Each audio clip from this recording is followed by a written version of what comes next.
konflik dan resolusi. Kalian tahu nggak bahwa negara Indonesia termasuk negara yang rawan konflik? Indonesia dengan jumlah penduduk sekitar 273,5 juta jiwa serta memiliki keberagaman dalam suku, ras, agama, bahasa, budaya, serta adat dan istiadat. Keberagaman inilah yang menjadi alasan utama mengapa negara Indonesia menjadi negara yang rawan konflik. Berikut ini tayangan yang menggambarkan konflik yang pernah terjadi di Indonesia, yaitu konflik Ambon yang terjadi pada tahun 1999.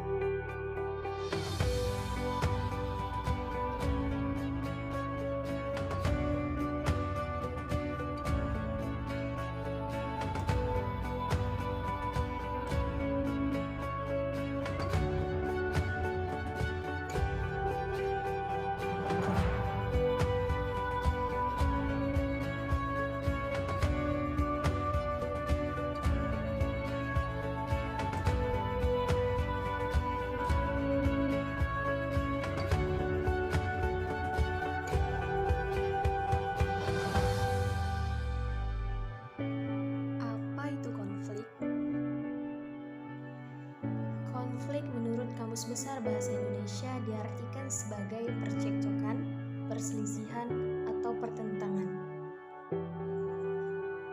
Hun and Metcalf 1996-97 membagi konflik menjadi dua jenis, yaitu konflik intrapersonal dan konflik interpersonal. Konflik intrapersonal adalah konflik yang terjadi dalam diri individu sendiri. Misalnya, ketika keyakinan yang dipegang individu bertentangan dengan nilai budaya masyarakat, atau keinginannya tidak sesuai dengan kemampuannya. Konflik intrapersonal ini bersifat psikologis, yang jika tidak mampu diatasi dengan baik, dapat mengganggu bagi kesehatan psikologis atau kesehatan mental individu yang bersangkutan. Sedangkan konflik interpersonal ialah konflik yang terjadi antar individu.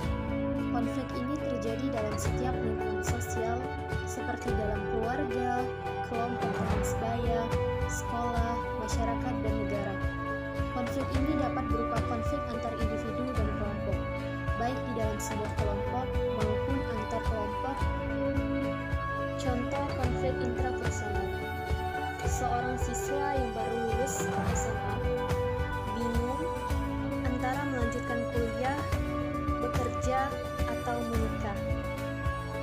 Contoh konflik interpersonal: pasangan yang sudah menikah yang memperebutkan masalah keuangan, dua orang karyawan yang memperebutkan untuk mendapatkan posisi atau promosi jabatan, dan dua anak kecil yang sedang memperebutkan mainan.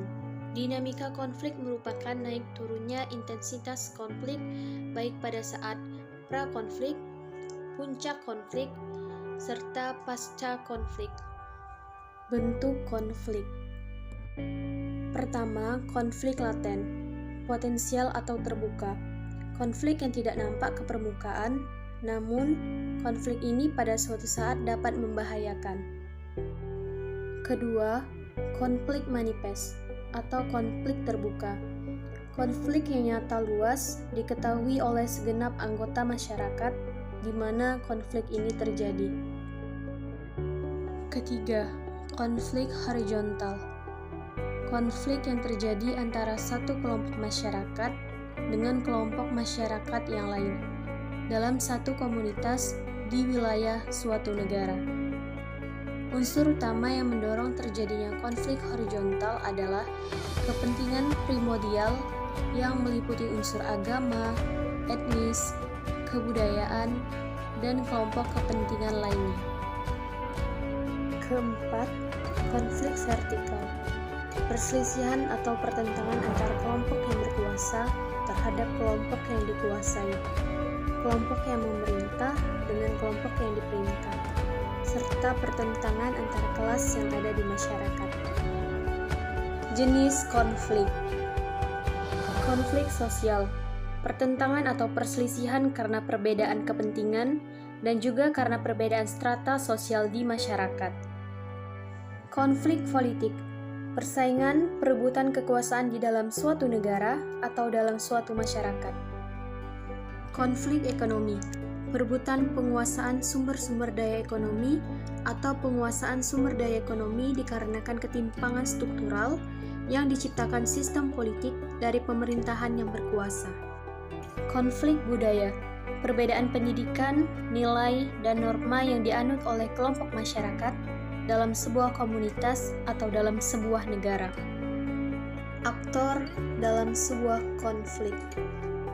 Aktor merupakan pemeran, pemain, atau pelakon yang terlibat dalam suatu konflik. Aktor-aktor konflik. Negara, pemerintah pusat, pemerintah daerah, dan pemerintah desa. Perusahaan, elit politik, NGO dan LSM, kelompok petani, nelayan, dan peladang berpindah. Kelompok masyarakat, masyarakat adat, dan masyarakat desa. Calo tanah, polisi dan tentara, tokoh yang berpengaruh dalam masyarakat, dan pemegang izin kawasan hutan, serta aktor lainnya yang terlibat dalam sebuah konflik.